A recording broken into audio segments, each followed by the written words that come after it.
So this is an iPad Pro 12.9 second generation. And it's funny because I was just kind of thinking about it earlier. Some things are just kind of overlooked when you try to teach people stuff. One of them is you should really use alcohol a lot. Obviously, you don't want to douse or soak something or drown it, but just to get some stuff to separate, like the adhesives on these screens here, it's a miracle. It's a miracle liquid. It's amazing. Heat is your best friend, but you have to be real careful with it because it is a savage beast and it can cause some damage. But if you combine the two, it makes it pretty easy to take stuff apart. Honestly, let's see here. I just like to take these little squirt bottles and put me a bead. Just turn it. I don't really squeeze it. I just turn it up. I kind of just let it leak out a little bit.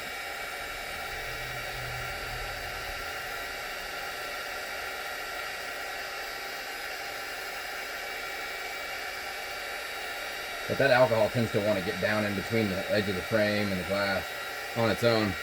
And then when you combine it with the heat, it helps a lot too. So, and I'm not a huge fan of these really thin little doodads right here, but they do work pretty good as long as they don't scrape the glass or cut a cable, because they can sever a cable real quick.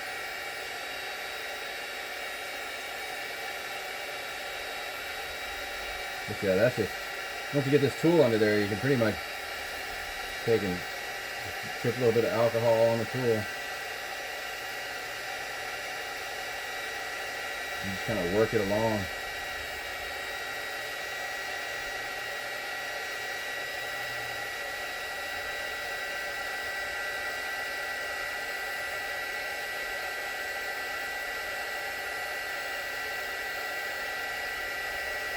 Yeah, always combine the heat with the alcohol. Let them do the work. You really don't have to push too hard. If you start feeling too much resistance, then it's either not hot enough or it's not wet enough.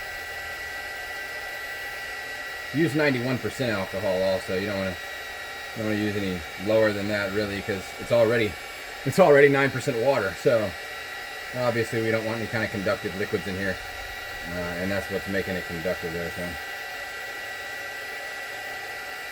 plus it's corrosive.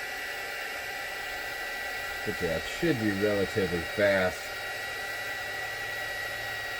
Kind of helps that these iPad Pros have a very thin adhesive.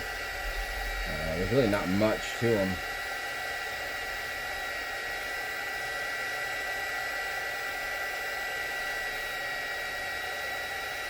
But normally I ground myself. However, at this point I really don't need to, because I'm not necessarily going to cause any kind of ESD damage.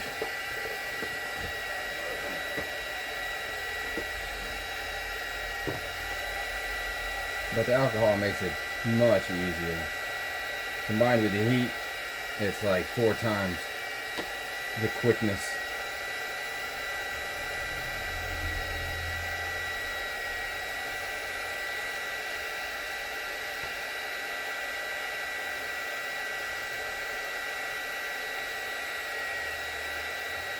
There you can see a little thin frame there.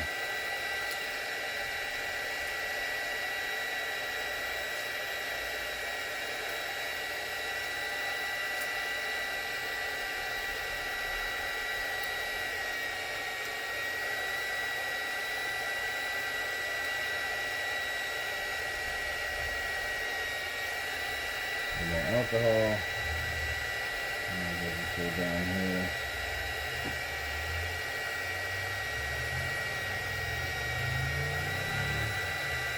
And that should be pretty much it for this. I should be able to open the unit now. I guess we'll see in a second here.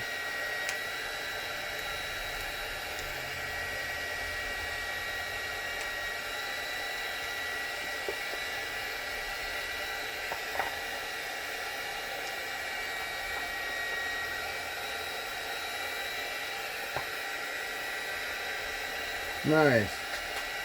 So, as you can see, we got this pretty well to this stage. We can disconnect the cables and continue on with the repair. But, yep. Alcohol and heat, they really help.